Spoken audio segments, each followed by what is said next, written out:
According to recent reports, the civil war in Syria is becoming problematic for Iraq's fragile society and fledgling democracy, worsening sectarian tensions, pushing Iraq closer to Iran, and highlighting security shortcomings just 9 months after American forces ended operations.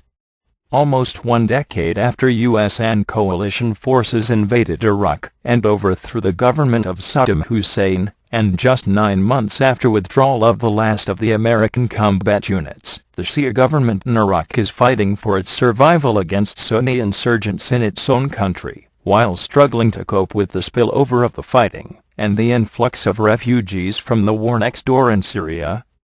Meanwhile, The Times reported, the Baghdad government leans closer to the Shia regime in Iran and is looking to buy arms from Russia, while continuing to rely on military support from the United States.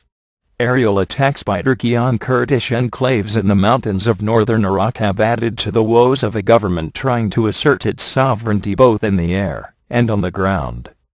The fear is Iraq's insurgents will unite with extremists in Syria to wage a two-front battle for Sunni dominance. According to this report, the Iraqi Prime Minister Nouri Kemal al-Maliki recently ordered guards at the western border to block adult men from crossing into Iraq, along with thousands of refugees seeking to escape the grinding war next door. In the northern region, Turkish warplanes have stepped up attacks on the mountain hideouts of Kurdish insurgents galvanized by the war in Syria, underscoring Iraq's inability to control its own airspace.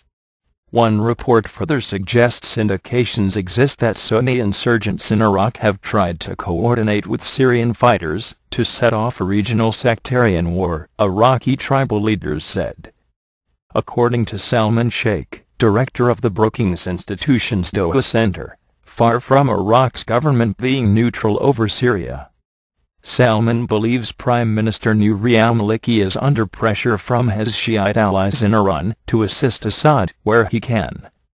Zabari, a Kurd serving in a heavily Shiite government, denied that Iran was calling the shots. They have influence, there is no doubt about that, he says.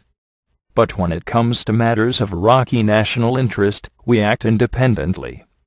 While the United States is providing Iraq with refurbished anti-aircraft guns free of charge, those weapons are not scheduled for arrival before summer of next year. Meanwhile, The Times reported, Iraqis are trying to get in working order Cold War-era missiles found in a junkyard on an airbase north of Baghdad.